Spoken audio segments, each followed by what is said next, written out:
গণতান্ত্রিক চর্চার সংস্কৃতি প্রতিষ্ঠা করতে পারলেই জনকল্যাণ নিশ্চিত করা সম্ভব হবে বলে জানিয়েছেন বিএনপির চেয়ারম্যান তারেক রহমান।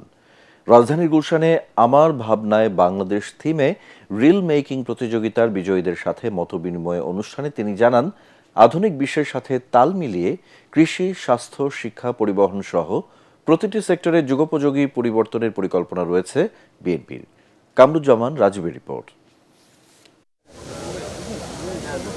আগামীর বাংলাদেশ নিয়ে মানুষের ভাবনা ও প্রস্তাবকে রাষ্ট্র গঠন প্রক্রিয়ায় যুক্ত করার লক্ষ্যে ফ্যামিলি ও কৃষক কার্ড সহ 11টি বিষয়ের উপর রিল বানানোর প্রতিযোগিতার আয়োজন করে বিএনপি। আমার ভাবনায় বাংলাদেশ শীর্ষক রিল মেকিং প্রতিযোগিতায় সারা দেশের প্রায় 2500 প্রতিযোগীর মধ্যে বিজয়ী 10 জনের সাথে মত বিনিময় অনুষ্ঠানে অংশ নেন তারেক রহমান। রাজধানীর গুলশানে বিচারপতি শাহাবুদ্দিন পার্কে meet and greet with Tarique Rahman শীর্ষক অনুষ্ঠানে অংশ নেন মেয়ে জাইমা রহমান। আমাদের বুঝতে হবে যে এটা নিজ মতোই ঠিকঠাক হবে না, আমাদের কিছু করার প্রয়োজন, আর হয়তোবা তরুণরাই কোনো সলিউশনস বের করতে পারে। বিজয়ী প্রতিযোগীদের সাথে রাষ্ট্র গঠনে তাদের চিন্তা ভাবনা নিয়ে আলোচনা করেন তারেক রহমান। তিনি জানান, বিএনপি ক্ষমতায় আসলে উন্নত বিশ্বের সাথে তাল মিলিয়ে কৃষি, শিক্ষা, স্বাস্থ্য সহ প্রতিটি সেক্টরে ব্যাপক পরিবর্তন আনা হবে। আমাদেরকে ডেমোক্রেসি প্র্যাকটিস করতে হবে।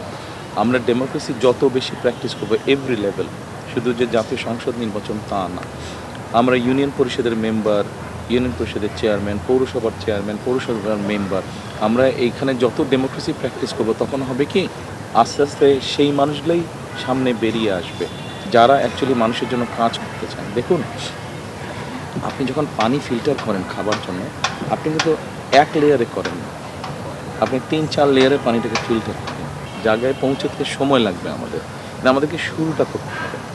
আমরা চাইছি শুরুটা করতে ইনশাল্লাহ। আমাকে যদি বলেন একজন পলিটিক্যাল অ্যাক্টিভিস্ট হিসাবে, অনেক কিছু করতে চাইছি না, আমি অল্প কিছু করতে চাইছি, কিন্তু জিনিসটা ঠিকভাবে করতে চাইছি, যতটুকু সম্ভব ঠিকভাবে। তিনি জানান, নারীদের সুরক্ষা নিশ্চিত করার পাশাপাশি পরিবহন খরচ সাধারণ মানুষের হাতের নাগালে নিয়ে আসা হবে। সাউথ কোরিয়া খুব সম্ভব গত বছর কন্টেন্ট মেকিং থেকে কত আর্ন করেছে? $12 বিলিয়ন। শুধু আইটি কন্টেন্ট মেকিং থেকে $12 বিলিয়ন একটা সাবজেক্ট থেকে। তো আপনি যেটা বললেন, ওরা পারলে আমরা পারবো না, কেন পারা যাবে।